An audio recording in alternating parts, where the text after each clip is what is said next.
Welcome, everyone, to our LinkedIn Live today. I am so excited to be here with my good friend April Little, executive coach and career coach extraordinaire. She has over 200,000 followers. She's absolutely amazing. And I'm honored to have you with me here today, April. We are going to be going over job search strategies that are proven to get you more results. These are things that we teach our clients every day, every week that will help you achieve what you want to faster with your job search and even double the results that you can achieve otherwise. So, April, will you please introduce yourself? Hi, everyone. So, Lori, first off, I think we've been trying to plan this together for the last 6 to 8 months. So, I'm really glad we were able to do this today. Yes. So, thank you for having me. And secondly, just to introduce myself for those who don't know me, my name's April Little. I am an executive career coach. I primarily work with women in the middle of the organization chart that want to move up from middle management to the highest ranks they possibly can. And along the way, we'll do career development. I'll do career development coaching. But 50% of the time, Lori, it turns into job search when we either figure Mhm. out that maybe their dream's not possible in the time frame that they want it. Maybe the promotion doesn't look like what they want it to. Maybe it's not the title. Maybe the business need's not there. So that's primarily what I work on. So I like to think of myself as your Swiss Army knife in your back pocket at work. I love it. That's amazing. I am a career coach and corporate trainer. I help balance driven women find their dream roles. I help you to achieve balance and what success looks like for you in the workplace. And I help you know what kind of questions to ask, to know what kind of boss you are getting before you sign that offer letter, and get what you truly desire out of your career, whether that be a new industry or getting a promotion at work, getting into a different organization, whatever it might be. What your success looks like is different from everyone else. So I want to help women achieve their definition of what success looks like for them. So let's dive in. For those of you who don't know us, April just introduced herself. I just did as well. But if you would like, please do comment. Let us know what questions you have throughout the live. And if you are here for the replay, comment replay. And I will be offering some things at the end of our LinkedIn Live today. If that is something that you are interested in, just a freebie to help you expand the opportunities that you have for your job search. So, uh, what is like the number one first step that you teach your clients when it comes to a strategic job search, April? The first thing is getting really clear and committing to a role that you're going after. 100%. I understand that we're all multi-passionate human beings, but in the 2024 job market, I do think making a decision is very important and making sure it's the right decision. So that's first for Yeah, me. that clarity is so Yeah. essential. Yeah. And I would say that, Lori, I know that you might do a little bit more clarity work than I probably do. But that's part of it is also looking at if they are going to pivot within their function, what parts of their job really light them up so they can make that, that transition seamlessly. Yeah, absolutely. Yeah, one of the first steps I do with clients is help them do a values assessment to know what's really important to them, where they felt like their values have been suppressed in the past, whether during childhood or in the workplace where they didn't feel like they could be 100% themselves, Mhm. and helping people to know what that really looks like for them enables them to then align with the type of organization, the type of manager that enables them to achieve the success that looks right for them. So, yeah, that clarity early on really enables you to then have a clear direction that you want to go. And that's not just for like, hey, I need to keyword optimize my resume for the right type of role, right? That's like 10-20% of the job search strategy, Yeah. right? And then the rest is lots of other things and mostly networking. And so if you're going to have what it is you desire, you have to have a clear goal at the beginning. Agreed. Yeah. Um, I love that you do that because one of the other things that I don't do exactly that, but I love that you do that because it's so important to understand what makes you excited? What are your strengths? What do other people see as your strengths? Um, and most importantly, why are you leaving your job? Are you leaving because you're unhappy? Are you leaving because there's something that maybe you didn't manage very well and maybe you started showing up and it was too hard to change those perceptions? Are you leaving because of your boss? Because we can still use that data to interview the one you don't know. Yeah, yeah, absolutely. So thank you so much, Kathleen, Tiffany, Wendy, for being here. Wendy, you're looking for clarity this year, it looks like. And yeah, it's not always an easy journey. What questions do you have? Wendy, do you have anything? Tiffany, Kathleen, anyone else who's just now joining us, feel free to pop in the comments. Any questions that you have, we'll do our best to answer all of them live here today as we go through this topic of strategic job search. So one of the other things that is, like I said, kind of 80% of the strategy is your reputation and networking. And you really have to do both sending connection requests, DMing people to build genuine relationships, with the ask being a lot later on, and also building your reputation on LinkedIn.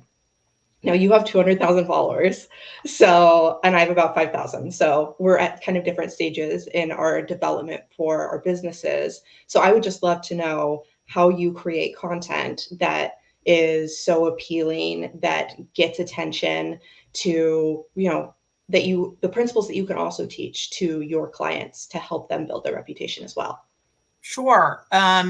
So I think that the first thing is it's really getting down the language of the person and where they're going. And I think that's the same thing with networking. When you're reaching out to people, you should be communicating in a way that they understand what you can offer, but you should be genuinely getting to know them. And that's going to be really apparent through how you maybe comment, through maybe your initial messages of studying their profile to see what their interests are. And I do something very similar with content. So with content, I do, Lori, and I know you do something very similar as well, is I do think a lot about what did I do as a leader from 8 to 5. And not just only using the mindset language, but using the language that they might go through every day, because someone understands what, a matrixed organization looks like. And if that's in your content, they understand, that. If you have language in there about a flat organization, maybe they are a VP, they don't have a supervisor in between them, and the lowest or highest reporting person is a specialist level, they're dealing with a different set of challenges where they don't have anyone in the middle to calibrate, and they have people reaching directly up, so they're constantly in the weeds. And if you're using that language, you're calling them right in. And I think that that's still something that's very highly adaptable to going back to your point of the ask should be a lot later. I don't ask for anything. If you know that I know your situation well, they typically come, over time. And I think the same thing happens even with networking.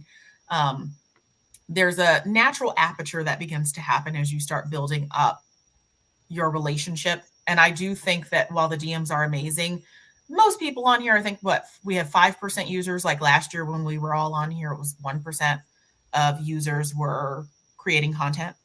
Right, every week. Yeah, every week. And now I think it's 5%. So there's even more of a chance that you could start interacting with them in the comments in a more enriching way, sharing your perspective and your thought leadership. Yeah. And one of the things, I know we both have utilized Adrienne Weimer as our business coaches. Yeah. One of the things she teaches, and this applies to networking if you're trying to seek a corporate role as well, is following people who have a large following, whose audience you want to reach. So if you worked in marketing and you want to work at Nike, right, you can start following Sammy, who's the director of marketing at Nike, and comment on that content. And other people who also work in marketing likely follow her. And so you will do really well in getting in front of more people who are decision makers. And that enables you to expand your influence and network and reputation, along with, even if you're just posting one time a week about your marketing expertise or your strong beliefs in regards to how social media should be handled, things like that are relevant to your industry. I always really appreciated the ability to build your reputation simply by having genuine conversations on LinkedIn. And Yeah. that's what people are really looking for, because social media is so full of a lack of authenticity frequently, like perfect Instagram photo. This is, exactly the perfect life that I have. And when you actually talk to the real person, like on a video call or phone call, right? It's not that at all. There's so many challenges that are actually happening. So if you can be a little bit more real about your life and honest, then you're going to get more results. Absolutely. Yeah, and if I can even cascade down further from building, relationships with people directly in your function, sometimes it is nice to build relationships in adjacent spaces on LinkedIn. So I guess when you apply that to the workplace or to your career, that's maybe being open by industry, right? So going in maybe some adjacent industries, just because you do want to open up and create a wider net for yourself. It kind of goes to tech, right? Like you've probably heard like, oh, I want to work in tech. And it's like tech is everywhere. And so being open to the fact that what you want likely exists in a lot of different places to create some more opportunity for yourself. Yeah, absolutely. So Kathleen, you asked about resumes, writing of them, number of pages, coupled with compelling LinkedIn networking messages. So, like I said, that ask at the end for networking, it needs to happen later on, because if you were to go up to someone at a conference, you don't know them, and you're just like, "Hi, I'm so and so. Can you give your resume to your company? Because I see you work at this organization on your little name tag." Right? They're gonna be like, "Who are you?" So if you're going to build a genuine relationship, you're going to get to know them a little bit more, and then understand what their organization might be struggling with at the time. And then say, hey, I hear that this is a challenge that your organization is experiencing right now, or talk to them about what challenges their organization is experiencing. And then you're able to say, hey, I think it would be a good fit to solve XYZ challenge. Mm-hmm. And that is building a real relationship. And you should also be giving them what they need as well. Engage with their blogs, their posts, tell them, hey, if there's anyone I can introduce you to, I think they would be, a good fit to help you do X. Get to know what their goals are. It's just exactly what you would do in the workplace. You hear someone trying to achieve a certain goal, you help them out.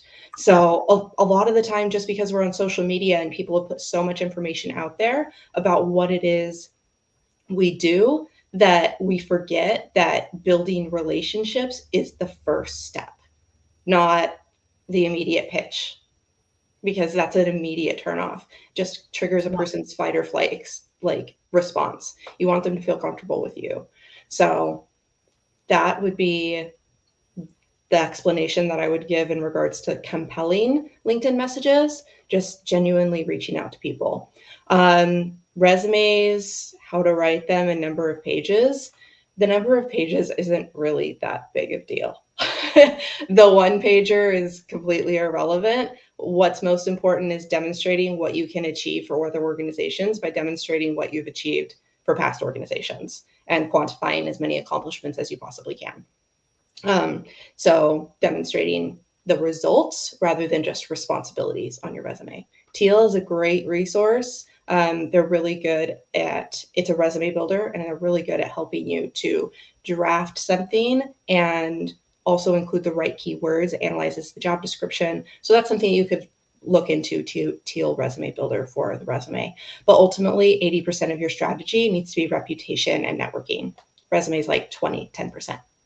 Agreed. Anything you want to add to that? Yeah, so I agree with you 100%. I actually read a quote that when the standard becomes the norm, you have to do something different. So everybody has a good resume now. That's a blanketed statement. I will dare say that most people, even more so Since COVID, they the have resume standard has gone up. It has gone up. Do I have a few things for success with resume writing? Sure. So recruiter hat on, it needs to be able to be scannable and pass that 7-second scan. You can have a 10-page resume. I'm not saying to do that. Don't document your entire life. But I do think the most important pieces need to be on those early pages, that first page. Yeah. Try to keep it to, I always say 1,100 words or less. You don't want to have too much text. But the point is that you're keeping it really simple for scannability. If you're overthinking it, you've probably overcomplicated your resume in the first place. But I will say that leading with networking and building a non-transactional relationship, going back to Lori's point of how can I help you, is really important. I think, Lori, you and I have chatted for a really long time, and we've exchanged really good notes, and it wasn't on purpose. It wasn't, it wasn't contrived or anything like that, but we've just chatted. And I think it's also doing the same thing, which leads me into who should you be reaching out to? Mm-hmm. Okay. Yeah. So I can tell you with recruiter hat on, many of you raise your hand if you're reaching out to recruiters. This might be delayed. So Lori, I can't see it if they are raising their hand because it might be delayed in like the comments here backstage, but. None yet, but people are asking about like specific things, still asking some questions, but I don't see any. No hands yet. Not yet. Good. But go on. So I don't think that reaching out to a recruiter is bad. It's just not the first thing that you should be doing. You should always be looking for the skip level, at least the skip level of the title you're going after when you're reaching out to someone of another company, because they're the hiring manager. So I can tell you from a recruitment perspective, anytime I ever got a resume, it wasn't necessarily from another recruiter.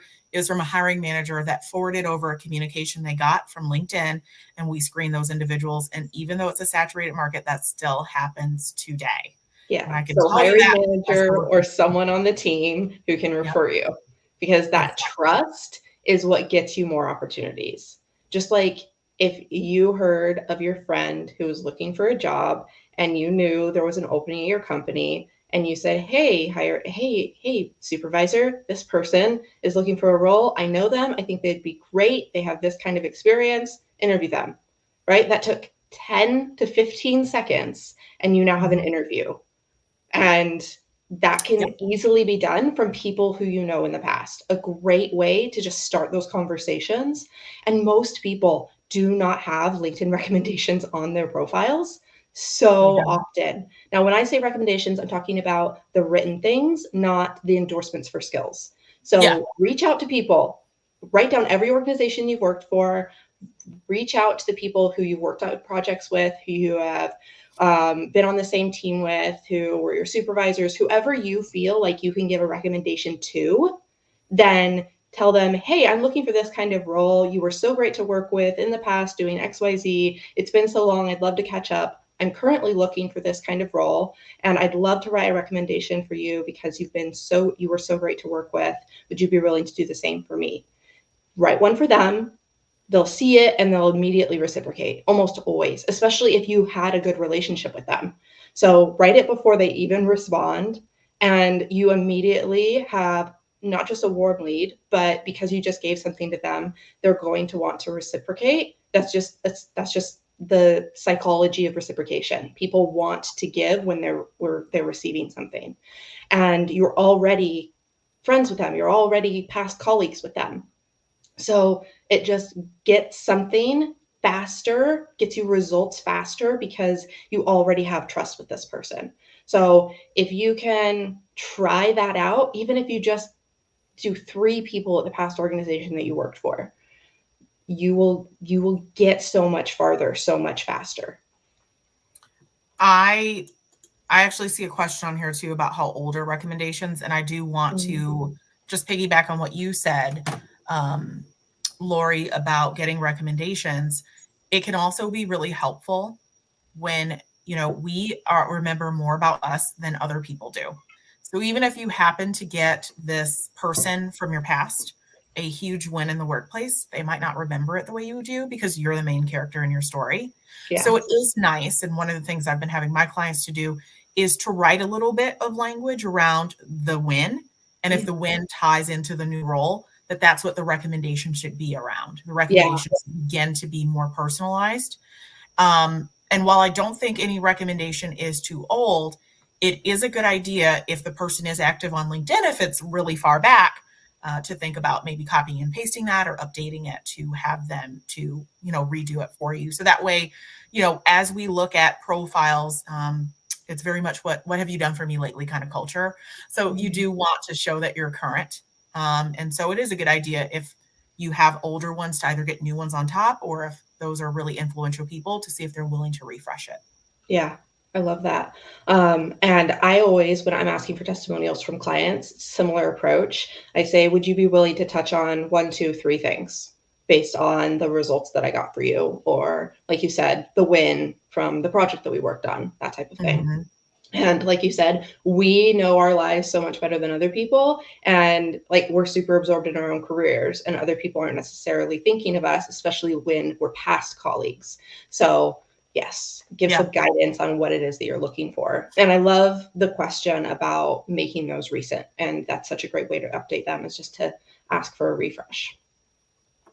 Do you think ageism plays a role if someone has between 2012 and 2017 work experience on the resume? So that's like 12 years maximum. I don't think that's a big deal. Mm-hmm. I wouldn't go back into the 2000s, like early 2000s.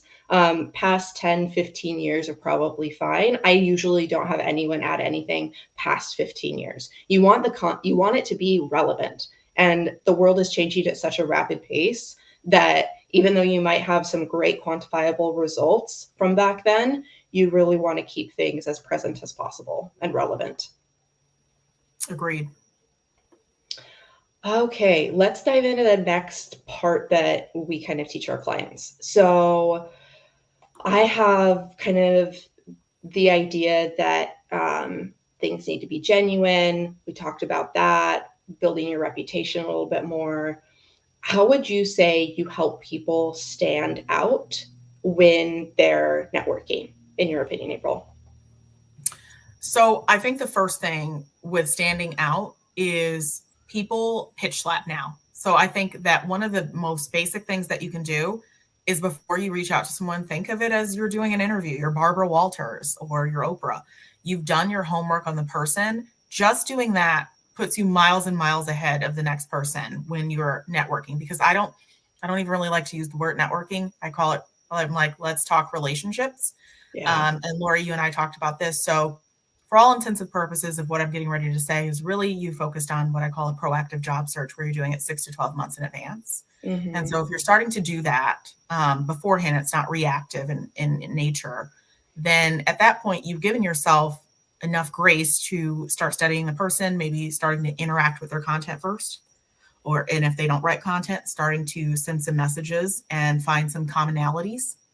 That starts, because people love commonalities. Starting with that. Yes, someone said they use community building instead of networking. I love that. That is exactly what good networking is. Yep. The term networking gets such a bad rap because so many people just ask and pitch immediately. Whereas if you're actually building relationships, you're building a community of supportive individuals who are all mutually benefiting each other. Whenever I use the term networking, I always go into a definition of what that really means when a person works with me, because especially as women, we're so frequently trained to be people pleasers. So if we're asking for something, then we're feeling like shame and like, oh my gosh, someone's going to label me as selfish. Whereas like you can't get anywhere unless you ask for something most often. But like I said, if you're building a community, then it's not just about your asking, you're building a community of mutual benefit for everyone. So I love that term as well. Me too. So going back to that, I think it is building that up 6 to 12 months in advance.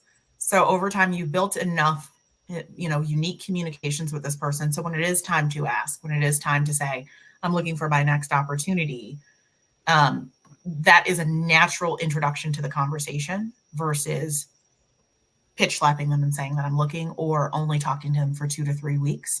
I don't find that the weeks really yield the best results. I find months yield the best results. Yeah, agreed.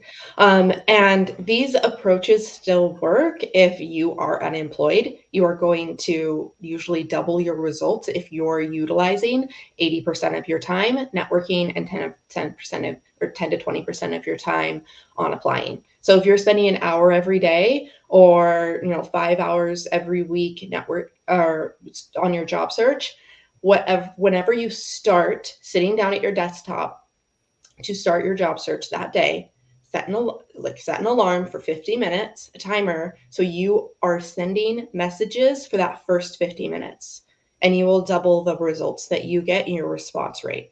Typically, you'll get like a 2% response rate from applying online, sometimes even less, especially with resumes being more optimized these days. But if you're to network, I usually see people get double the results, sometimes triple. So 5 to 6% response rate most of the time. Mhm. So especially if you're reaching out to people who you already know, you're going to Yep. get results so much faster. I think there's some notes. What are your thoughts about reaching out to a previous client you had great success with for a recommendation? Yeah, that's great. If But a lot of people Is work there for no NDA agencies. in place? I don't see why not. Yeah, Yeah. absolutely. I mean, it's a part of your work, so 100%, it's a great option. Okay, any other thoughts? We only have a few more minutes, April, but I would love to give you one more minute to share anything with our audience that you want to before we part.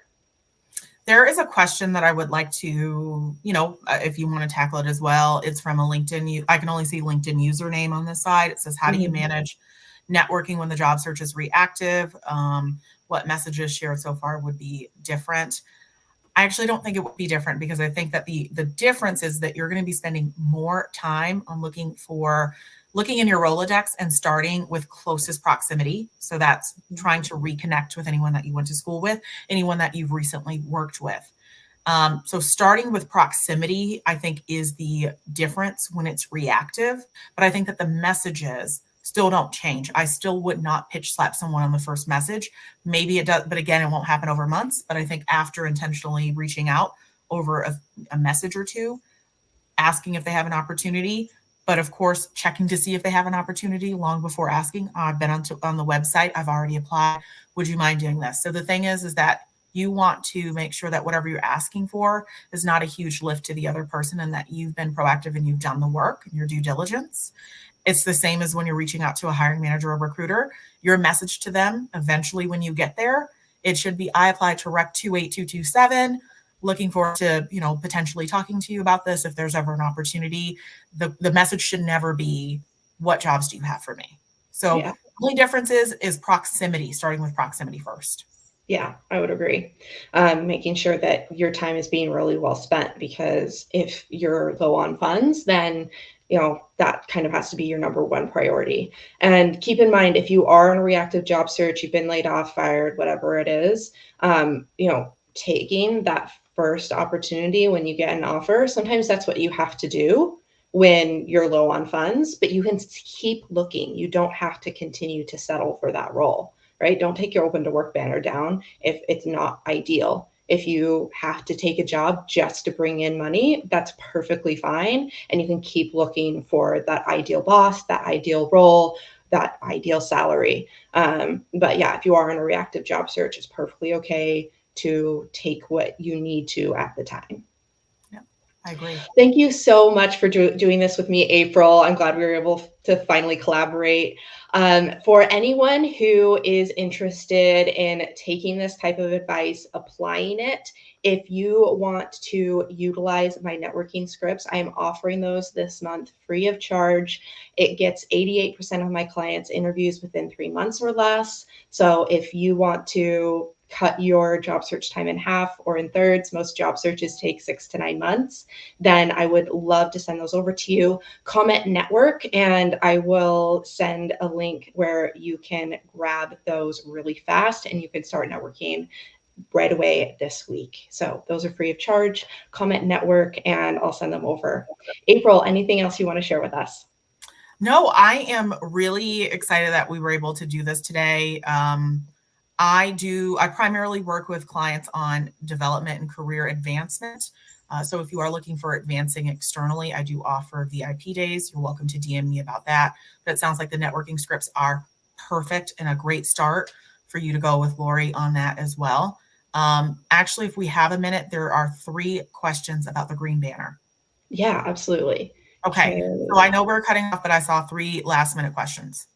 Okay, we So, have, how important is it to show receipts for what you've done during an intentional career break to heal from burnout?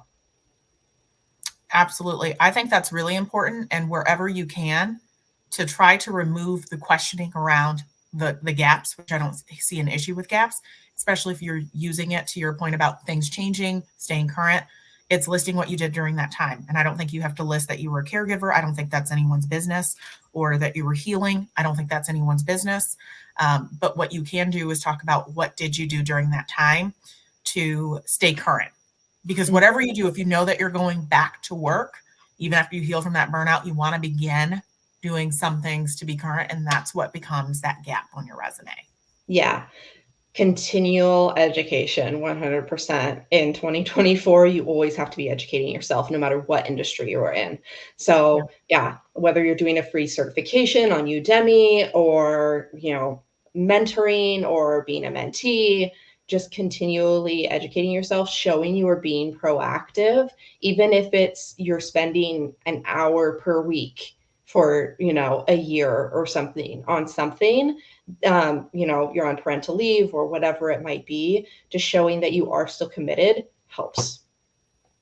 Agreed. Green banner for LinkedIn, Kathleen. Yes, that showed up 3 times.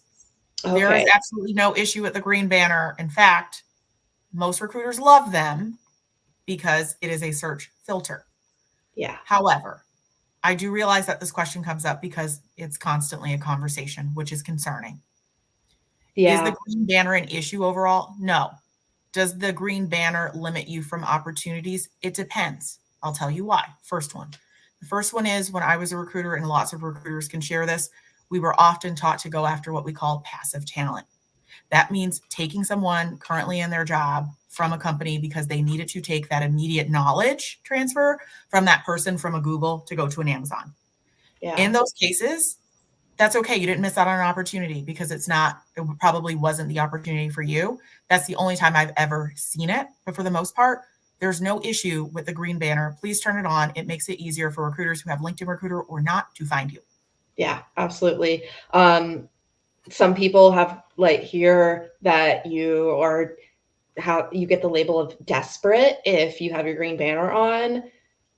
LinkedIn has it there for a reason. And like you said, recruiters actually use it. So if they're looking for someone in a particular role and you have that experience or that keyword in your headline and green banner's on, there you go. And remember, there's a filter for your green banner. If you're currently employed and you only want recruiters to see that, you can do that. Or if you're not currently employed, you can show that to everyone. So don't feel like that's going to, get you in trouble at work or anything like that.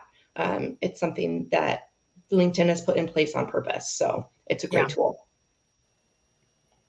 All right. Well, thank you everyone once again for joining us. And thank you, April, for joining me as well. We'll try and do another one maybe later this year or next year again on different topics. And I am here on LinkedIn regularly every month as well, talking about job searching, building your confidence, all of those things. And once again, if you're interested in those networking scripts, comment network, and I will reach out to you. Thank you, everyone. We will see you all. Thank you. Bye. Bye.